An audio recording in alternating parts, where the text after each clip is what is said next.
Hi everyone, Matthew DeSantis here with NYRA Bets, and welcome to another race preview. This week we're going to be taking a look at the Queen Elizabeth II Challenge Cup Stakes taking place Saturday at Keeneland. Now, before we get into that, make sure to press that like button and subscribe to the NYRA Bets YouTube channel. Subscribing is entirely free of cost and will simply notify you when new videos drop, which can be very helpful because we got a lot of content for you here on the channel between race previews, full card analyses, as well as specialty videos getting you ready for the Breeders' Cup. We're going to have so much content. We already have plenty, but we're going to have so much more in the coming days and weeks ahead. So you definitely want to make sure to press that subscribe button today.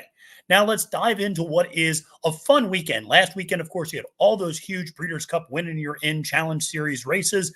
This week, maybe a little bit of a letdown because a lot of the horses that are pointed towards the Breeders' Cup, well, they've already run their last race. They've run their last prep.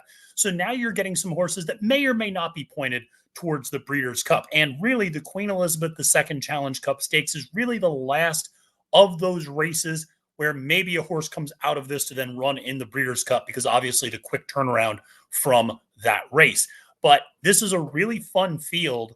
You have two European invaders. So we're going to take a look at some replays. We're going to talk about this field. We're going to talk about where you can find value as well. Well, let's dive into this 10-horse field.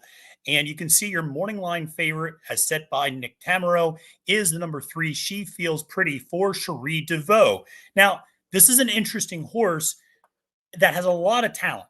And the interesting part about She Feels Pretty is 6 career starts, has finished in the money all 6 times, 3 wins.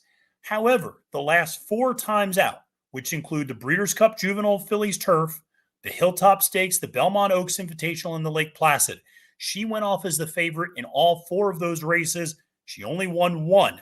Now, that said, she lost those other 3 races by a combined length and a half. So she's been close in all of those occasions. She doesn't run a bad race, but she doesn't necessarily always run a winning race at a short price. Jockey John Velasquez remains aboard, off to a little bit of a slow start at the Keeneland meet, just 1 for 17, only winning at a 6% clip. But this daughter of Caraconte is training very well. You look at the workouts coming out of that Lake Placid Stakes, and she has just been breathing fire down at Keeneland. 47 flat on September 15th, 46-4 on September 21st, 47 flat on September 30th, and then a very chill maintenance work 50 flat on October 6th. Cherie's got this horse cranked up. The blinkers are coming on, which I think could be helpful because we're going to watch this last race with her and Grayosh in the Lake Placid. And you do wonder maybe if she needs a little bit more concentration. Maybe she just needs that added ability to get past another horse. And she's got good early speed, though. So it's going to be interesting to see how the blinkers play out because I don't think they're using it so she puts in more early speed. I really think it's more a matter of making sure she stays focused. But let's talk about the pace for a second, and then we'll start looking at some of the replays. From a pace standpoint, up here in New York, we're so used to pretty slow paces in turf races. And one of the things that stands out to me in this race is there's not a clear need to lead horse. You have a horse like Pinup Betty who's gone to the lead before, but that was at Ellis Park in the pucker up. And I don't know if that was necessarily her best strategy. I think she actually runs best coming from a little off the pace. And I don't think she's got the speed in this race to get to the front against some of these others. One of the horses that will probably be prominently featured early is the number 2, Caitlin Her Greatness, coming down from winning the King's Plate and beating the boys up at Woodbine. She can handle the distance. That's no problem. She won at 1.25 miles. Now is going to be running at 1.125 miles on the turf.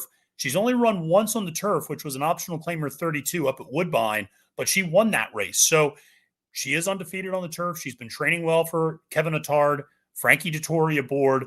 She would need to get significantly faster from that last turf effort. But like I said, she's been training great. She only has that one turf effort, so it's hard to really know what might be left in the tank. Now, one of the big knocks on her, and one of the reasons I think you can see her at 12-1, is she's switching off Lasix. And this is something to keep in mind that when you run in stakes races up in Canada, you can use Lasix. And she's not been without Lasix since going back to last year's Tempted Stakes, where she finished a distant 4th. So there are some questions there, I think, for Caitlin Her Greatness, switching off Lasix, getting back on turf. Good speed, though. Good speed. Might be one of those leaders on the inside. Certainly will secure a forward trip. She Feels Pretty, like I mentioned, will have a little bit of speed as well. Waves of Mischief, the number 4 horse, which I'm going to talk a little bit more about later. That horse has some good tactical speed, doesn't need the lead, though, but likes to track from just off the pace. And then you can look towards the outside. You can see a horse like Pounce with Jose Ortiz aboard. This is a horse that has good early speed, has gone to the lead before, has one gate to wire back against Optional Claiming Company down at Gulfstream Park. So clearly is capable of getting there to the front. So a couple of horses that have good speed, but not a clear need to lead horse. It's going to be interesting to see who really takes the initiative in this field. I wouldn't be surprised if Caitlin Her Greatness might take it. I also wouldn't be shocked if Johnny Velasquez on She Feels Pretty decides to maybe try to take the initiative a little bit. Johnny always likes to get out there on the front end. So interesting to see this. You also have the 2 European invaders, the number 5 Soprano for George Bowie, and the number 10 Kendala for Henri Francis Griffard. I'm sure my colleague Hillary Hutchinson will correct me on my French pronunciation for this, but it is interesting to see these horses coming in from Europe for this race, and we'll talk a lot more about both of those horses in a little bit. But let's circle back to She Feels Pretty. And I want to show you the last race, which is the Lake Placid. She's the number 7 horse. She's on the outside. The benefit of watching this race is you also get to see the number 9 Grayosh, who's 8-1 for Chad Brown. Grayosh ultimately wins this race. He's on the inside. He's the number 2 horse. We're going to pick it up at the top of the stretch. And what you can see is here's Grayosh on the inside with a big white blaze, the gray horse. And then here's She Feels Pretty on the outside, the number 7. And what you can see here is, yes, while she was outside traveling a little bit more distance around the far turn, ultimately she had the lead on Grayosh, and Grayosh just outfinished her coming down the wire. Now, this might be one of the reasons why Cherie DeVaux has decided to go to the blinkers. Maybe this will help with her finishing a little bit stronger, but just another example of her running well, but not quite getting there. And so the question that you have is, are you willing to bet on her as the favorite for a 5th time in a row where she's only gotten 1 win in those previous 4? I think that's a legitimate betting question to ask. Her speed figures are not that much above and beyond where anyone else really is in the field. So it's not as if she has a huge advantage there. Certainly has been running against very good caliber of fillies. And so, going up against the likes of Cinderella's Dream, and then even going back last year, hard to justify in Porta Fortuna. Not the last time you're going to hear that name mentioned. So She Feels Pretty, certainly, I think, a very logical choice there as your morning line favorite, but I think potentially a favorite you can play against. Now, one horse that I think is quite interesting is the number 5 Soprano for George Bowie. This one is coming over from Europe, having last ran in the Matron Stakes on September 14th in Leopardstown. And regular jockey Billy Loughnane, the young man, is coming over. If any of you watch Royal Ascot, that was a really great moment when he won his first race at Royal Ascot this past year. And so he's a young kid and a very talented rider, though. There's a couple of interesting things about Soprano. One is just looking at the level of competition she's been facing this entire year, really, and even going back to last year. I mean, this is a group stakes tested horse consistently and has actually been group stakes placed, I want to say now 5 times, and is group 1 placed over there as well. Won a group 3 earlier this year in Deauville in France with William Buick aboard. Now, last time out, ran in the Matron at Leopardstown, went up against Porta Fortuna. Porta Fortuna is a beast over there, and Porta Fortuna is the dominant 3-year-old and up turf filly, and has just been, and she is 3. And so she's the dominant 3-year-old filly over there and has won, I believe now, 3 straight Group 1 races in Europe. And so losing to her is no harm at all. And that's no knock on her at all. And Soprano went up against her that last time out in the Matron, and I actually have the replay of that here. You're going to see Porta Fortuna make a little bit of a move on the outside, but Soprano's got the black cap and the light blue silks, and she's going to make the first move, actually, on Fallen Angel, who ultimately ends up running second. But you can see her in the middle of the track making a little bit of a move here to get up and challenge Fallen Angel, who's the gray. And all of a sudden on the outside, you just see Porta Fortuna. And you just see the class of Porta Fortuna, quite frankly, who's just pulling away at this point. And Soprano is no match for that. Ultimately holds on for third, though. And, pretty close finish between really second and fifth or so in that race. But ultimately has third there in a Group 1. Previously, like I said, won a Group 3 in Deauville. Now, you go 3 back. She ran at Ascot in the Valiant Stakes. She lost to Friendly Soul. Who's that horse? Oh, that horse just came back to win the Opera at Longchamp this past weekend. So her losses in her last 3 races have come to Porta Fortuna, 3-time Group 1 winner this year, and Friendly Soul, who just came off a Group 1 win in arguably Europe's biggest weekend of racing. So she's lost to outstanding competition and run against outstanding competition. Couple of things to note. First, she likes firm ground. If you look, her victory in the race 2 back at Deauville came over a firm turf course. She runs well over a firm turf course. You look at her 3 victories in 13 starts. They've all come over either a firm or good to firm turf. So she clearly likes a firmer ground, which she will get at Keeneland because the weather is nice and anything in the United States is going to be much firmer than what she's facing over in Europe right now in terms of the ground. So she's going to like the going. The other thing to mention about her, which might be a little bit of a negative, is she's never done the mile and an eighth.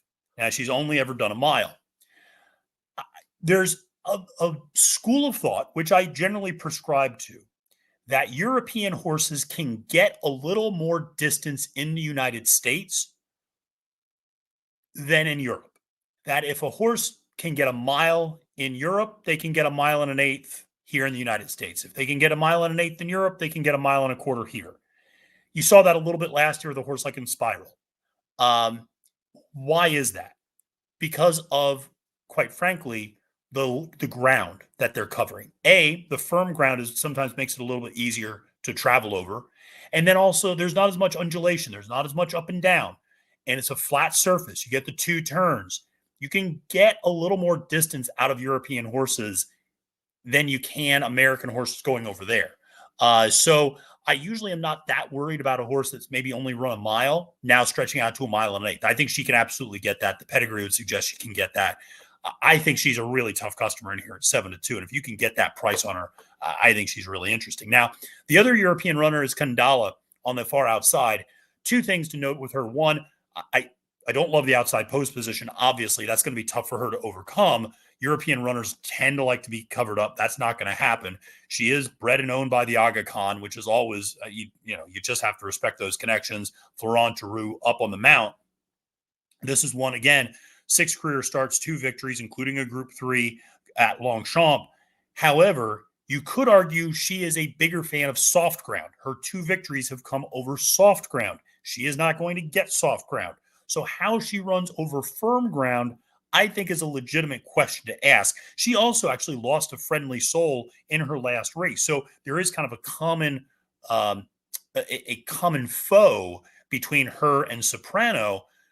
One of the things I will say about Kandala is I don't have any question she can get the distance. She's gone a mile and 3/16 or 5/16. She's gone a mile and a quarter. She's gone a mile and a half. Now, she's not won at any of those. She's won at a mile both times, but she's at least shown she can run a little bit longer, and cutting back to a mile and an eighth should not be an issue. But like I said, if there's rain in the forecast, maybe, but there doesn't seem to be any rain in Lexington in the forecast. So it's going to be firmer ground. And so out of the 2 European horses, I find myself siding with Soprano because of that. Now, one of the horses that I do want to highlight is the number 6 oversubscribed for trainer Chad Brown. This horse is a little bit like She Feels Pretty in that she has been favored the last 4 times out. Now, I should say it's her only 4 career starts. So she's been favored in every single start in her career. She has won twice. She has lost twice. Both losses, second place finishes. I think both losses you can make excuses for. She won down at Tampa in debut, which is usually not a great sign for a Chad Brown horse. Usually that's where Chad will send his quote unquote B team sometimes. I remember a horse like Bleecker Street several years ago. People would always kind of hold that against Bleecker Street, that she ran down in Tampa for a while and they never kind of took her seriously. All she did was kept winning. But oversubscribed, breaks the maiden down in Tampa, then comes up and runs against Optional Claiming Company in at Belmont at the Big A. And this is one, if you watch this race, you know where I'm going to show this replay. And we'll pick it up early because she encounters some severe issues here going around the turn. So they're just going to start going in the turn. She's the number 7 in the Claravich Silks. And you see Irad Ortiz Jr., who's the jockey that day, has to take up considerably in the back and really stops all of her momentum. Now has to pick back up.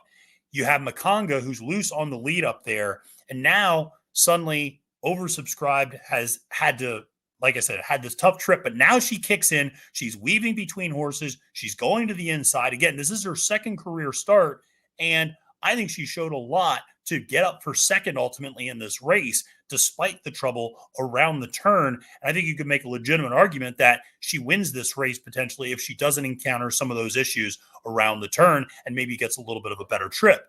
I think that kind of played out next time out when she wins the Wild Appleseed at Belmont at the Big A, going a mile with Flavian Pratt aboard, where she wins convincingly by over 3 lengths and puts away Makanga that day. Granted, had a little bit of help softening her up on the front end, I think, with one of her stablemates. But still a really nice horse that ran a 91 Beyer speed figure, which is actually higher than anything she feels pretty has ever run. Then last time out in the Lake George, grade 3, loses to Pounce, who's also in this race, obviously, the number 8 horse from Mark Casse. But this is an interesting because we're going to pick it up at the top of the stretch, and we're going to pick it up actually around the turn, I should say. She's the number 2 on the inside, and Joel Rosario is the jockey that day. And you can kind of see right there, she just doesn't have anywhere to go. And Joel's got a lot of horse, and you'll notice Pounce is in the blue silks and the number 8 horse with the white cap and just has the better position. And it just has a clear run of things, whereas really oversubscribed is having to make room for herself now. Finally, still kind of in between horses. This is not an easy spot for her. Still manages to run up to finish second to Pounce that day. I think if you get a better ride out of oversubscribed, and I think if you get a ride where she just simply stays out of trouble, I think at 6-1, she presents really nice value potentially for a horse that, like I said, has never finished worse than second in her career, 4 starts, has gone off the favorite all 4 times. The nice part is she's not going to go off the favorite today. You know that She Feels Pretty. You know that Soprano, Candala, all these horses are probably going to go off at a shorter price. So you're going to get more of an honest price on oversubscribed. Irad Ortiz Jr. back on the mount. And as long as Irad, I think, can make sure she stays out of trouble, I think she's got a real shot. Now, she is admittedly stretching out to 1 mile and an 1/8 for the first time, but she broke her maiden going 1 mile and a 16th. I'm not that worried about it. Never really looked like she was that distance limited either. She's been training nicely for Chad leading up to this race. One of the other horses that I will mention, who we've not mentioned already, and by the way, I should mention Grayosh, who I showed in that clip of the Lake Placid. This is a really nice horse as well, who's done very, very little wrong. And you look at what this horse has done, lost a rider second start, but comes up to Aqueduct in the spring, breaks its maiden up there, then steps up to the Wonder again, finishes 4th that day. But listen, that's first time against winners, graded stakes company off Lasix, then goes and runs against an Optional Claiming Company and loses to Proctor Street that day by a nose. Then comes back and wins the Lake Placid as a 7-1 choice out of going 1 mile and a 16th. Shouldn't mind the 1 mile and an 1/8. I think both efforts at 1 mile and an 1/8 were not bad, and I think excuses can be made. Certainly the one where she lost the rider, obviously, and then even the Wonder again, like I said, first time against winners, first time without Lasix. She's now 1 against winners and 1 without Lasix, so she's answered both of those questions. More significantly, Flavian Pratt stays aboard for the ride. He's ridden this horse the last 2 times out. 8-1 seems like a nice price for a trusted barn and a horse that might continue to have upside potential. Ran a 91 Beyer speed figure, that Lake Placid. Again, a pretty good number. This is a horse that has been consistently moving forward in all of her races. The final horse that I'll mention that I think is worth using in some capacity is the number 4 Waves of Mischief for trainer Brendan Walsh. Tyler Gaffleone aboard. You always have to take those two seriously. Over the last year at Keeneland, they're winning at a 26% clip with a positive ROI. Putting that aside, this horse has some talent. Broke its maiden debut at Keeneland. That's a positive. Then steps up to run in the Hilltop. Again, she feels pretty second time out. Regresses a little bit. Now, the ground was a little bit softer that day.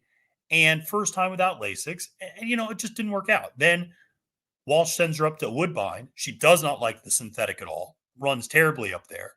Then comes back and wins the pucker up. And then last time out, finishes second in a stakes race at Kentucky Downs going a mile and 5/16. Here's the thing. I know she can do the distance. She can get the mile and an eighth because that's what the pucker up was at Ellis Park. So she's won going a mile and an eighth before. She's trending up. She's never kind of taken a step back really in terms of her development. So I think she's a really live runner at 12-1 in particular. She's a horse I would not mind including in both my horizontals as well as obviously my vertical tickets. I really like her a lot. She's got good tactical speed, can sit relatively close to the pace. I think is a really dangerous horse at a big price in this one. Now, I'd be remiss if I also didn't mention two other horses very quickly. One, Pinup Betty, who I bring up. I don't think this horse can win this race, but I think it is notable that she has run at this distance several times, unlike many of the others. She's run a mile and an eighth 3 times, won twice, finished second the other time. So she's proven at the distance, and she has a second place at Keeneland. The other horse that's a big price is Buchu or Buku. I pronounce it Buku. I think some people say Buchu. But for Phil Bauer. And I bring this horse up because this horse is a perfect 2 for 2 over the turf at Keeneland.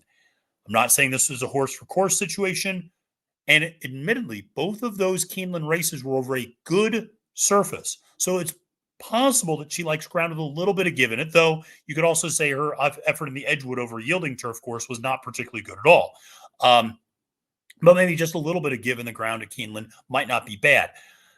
Again, do I think this horse is going to win? Probably not. I don't love the running style. Like I said, I don't think there's going to be a crazy amount of pace in this race, and this is one that likes to come from well off with a big closing kick at the end. Does have a grade 2 win in the Appalachian, does have a grade 2 win in the Jessamine. So the 2 big wins in this horse's career outside of her maiden were at Keeneland. So certainly maybe a horse to keep in mind. Like I said, Pounce, we've seen good efforts from this horse, beating oversubscribed in the Lake George. So there's definitely something to like there. I do think maybe the mile and an eighth is a little bit of a question mark with Pounce. But listen, Mark Cassie's been having a good summer. Jose Ortiz up on the mount. So this is a really fun race. Ultimately, I went to Soprano as my top choice. I think oversubscribed as well as Waves of Mischief can provide some value underneath. And I never count out a horse like Grayosh, the other Chad Brown. I'm going to be fading She Feels Pretty. I'm not fading her entirely. She'll still be on my Exactas trifecta tickets, but I'm going to try to beat her in the horizontal game a little bit, as well as Kandala, who might attract a little bit of money because of those European connections. All right. Well, that's going to do it for my preview of the Queen Elizabeth II Challenge Cup. Make sure to play all of the races this weekend on NYRA Bets. For Matthew DeSantis, wishing you a great and prosperous day at the races and reminding you, friends, it's now post time.